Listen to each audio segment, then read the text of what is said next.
Et au niveau de l'entreprise, d'aller apporter de la mesure, d'avoir une mesure toujours plus fine, toujours plus granulaire, de définir une feuille de route concrète avec des actions pour toutes les équipes. Il faut que ce soit un travail et un combat qui est collaboratif, qui ne concerne pas qu'un responsable RSE, mais qui concerne toutes les parties prenantes.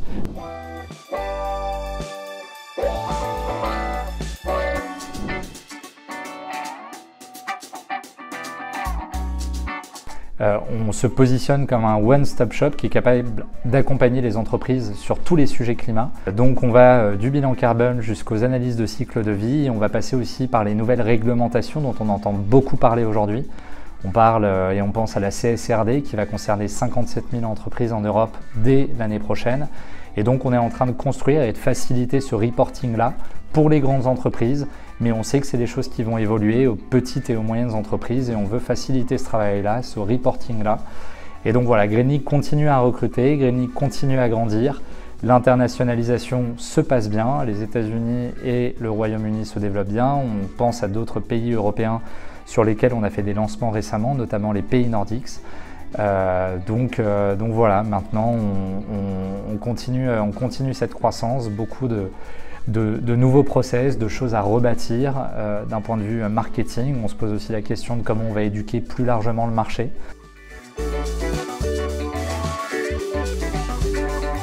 J'essaye en permanence de me dire qui est le meilleur dans ce domaine-là, de regarder ce qui se fait et de voir où est-ce qu'on a une marge d'apprentissage et des choses à améliorer. Et donc cette notion-là fait que finalement on n'est jamais satisfait de ce qu'on produit, de ce qu'on fait.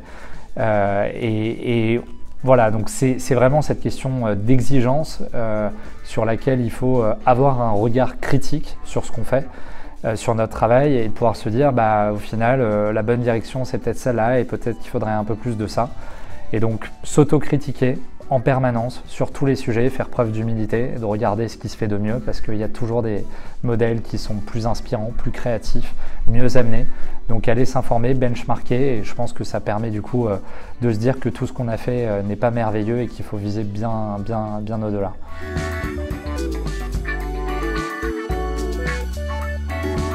GreenLeague, historiquement, a commencé avec un outil de facilitation pour faciliter la gestion de la comptabilité carbone pour les TPE et PME. Donc on avait un modèle qui mettait un maximum d'intelligence dans cette photographie et ce reporting. Aujourd'hui, GreenLeague, ça n'est plus seulement une solution de comptabilité carbone, on essaye d'aller au-delà. Donc on va être capable de répondre à tous les pans et à tous les besoins d'une entreprise sur les sujets de calcul d'empreinte carbone. Je parlais du bilan carbone, il y aura tout le volet analyse de cycle de vie.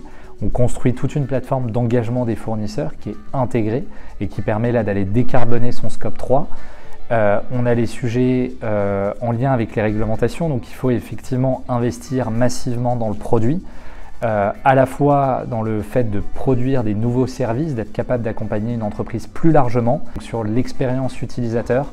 Comment est-ce qu'on rend le client plus autonome? Comment est-ce qu'on lui propose des ressources qui vont lui permettre de gagner en souplesse et de pouvoir manager au maximum son pilotage? Et d'un point de vue marketing, nous, l'objectif aujourd'hui, c'est d'éduquer le marché. Aujourd'hui, on a commencé à le faire sur les sujets de comptabilité carbone en parlant à des experts de la RSE. Aujourd'hui, on a envie de parler à tous les mondes dans l'entreprise parce que le sujet de la comptabilité carbone peut intéresser le marketing, peut intéresser les CFO, peut intéresser les équipes RH. On parle de la marque employeur, on parle de brand awareness, on parle de beaucoup de choses. Et donc sur ces sujets-là, il faut être capable de généraliser, de produire du contenu plus qualitatif sur différents formats, des formats qui sont plus populaires. Donc on est en train par exemple de transitionner en médias, ce qui était jusqu'à aujourd'hui un blog avec beaucoup de contenu et dans une stratégie purement SEO. On est en train de l'étendre en créant une Content Factory pour aller produire de la masterclass, de la vidéo, du podcast, des enquêtes. Et donc on va vraiment s'élargir sur la communication et le awareness de GreenLeague. On va créer une académie. L'ambition, c'est là aussi d'aller former un maximum de personnes sur les enjeux climatiques. Donc voilà, c'est effectivement des investissements, beaucoup de contenu, beaucoup de production, beaucoup de choses très opérationnelles et sur lesquelles on veut s'investir davantage. Là encore une fois, pour éduquer un marché qui a besoin d'être sensibilisé à cette cause au maximum.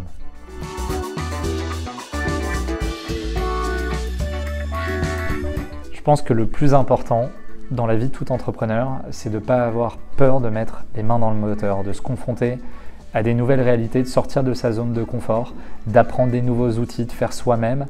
On a un peu tendance au début d'une aventure de se dire finalement il y a peut-être quelqu'un qui est meilleur que moi, qui fera le travail mieux que moi et donc je vais aller m'entourer d'autres personnes.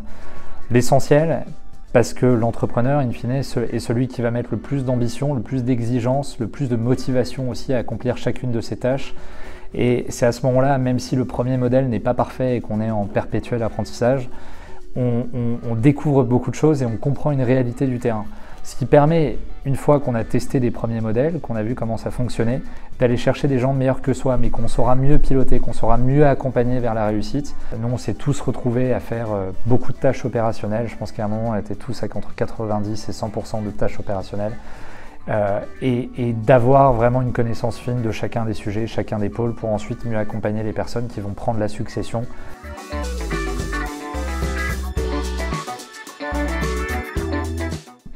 Je pense que là aussi, un bon réflexe à avoir au niveau des fondateurs, c'est de rester le plus tard possible dans tous les process de recrutement. On a un peu tendance à un moment à se dire qu'on n'est peut-être plus les bonnes personnes ou qu'il y a des gens qui vont pouvoir prendre le relais. Mais pour des questions vraiment de culture et de soft skills, c'est très important de rester dans tous les process. On le fait encore aujourd'hui avec 200 personnes dans l'entreprise. On s'assure d'en avoir systématiquement un ou deux. On est effectivement assez aidé, nous, sur la question du climat, parce qu'on touche à des enjeux qui imposent un sens du collectif, qui imposent certaines valeurs humaines sans doute plus développées que dans d'autres secteurs. Mais en tout cas, voilà, on garde certains piliers, on va aller tester certains piliers, en tout cas avec notre regard, la partie soft skills, la partie humilité, la partie remise en question, mais aussi des traits de caractère comme l'ambition et l'exigence sur tout ce qu'on a à produire, avec évidemment l'ambition d'aller très vite, donc d'être capable de délivrer à très haute intensité. Et c'est des choses...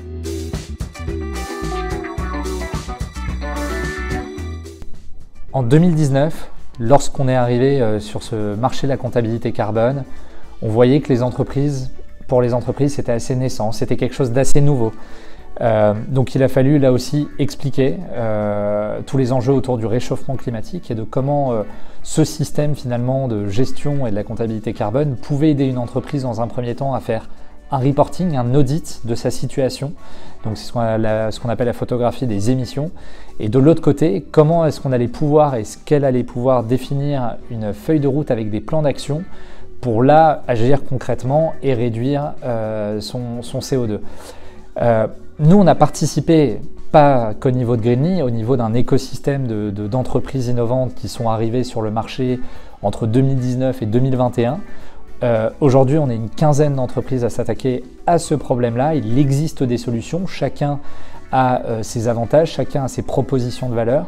Mais ce maillage et cet écosystème-là a permis à toutes les entreprises aujourd'hui, peu importe leur taille, peu importe leur secteur d'activité, d'aller se sensibiliser, d'aller comprendre quels étaient les enjeux autour du bilan carbone.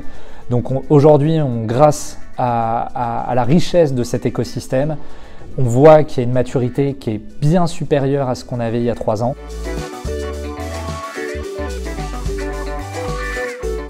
C'est qu'il y a souvent des engagements et des plans d'action qui sont certes très ambitieux, mais qui sont souvent menés très tardivement et entamés très tardivement. Nous, ce qu'on préconise, et un peu dans notre vision des choses, c'est d'avoir des engagements court terme, avec des annonces qui sont peut-être moins exploitables ou moins attrayantes d'un point de vue presse et d'un point de vue médiatique, mais de venir avec une communication complètement transparente, qui est avec une temporalité très faible, où on peut dire l'année prochaine, voilà ce qu'on va mettre sur la table, voilà ce qu'on va réussir à faire. Nous, on a un axe et notre vision des choses là-dessus, c'est de se dire on prend le problème tout de suite par la main et à partir de là, on communique, on est transparent, mais on avance avec des actions tout de suite qui vont permettre de se mettre en ordre de bataille dès aujourd'hui.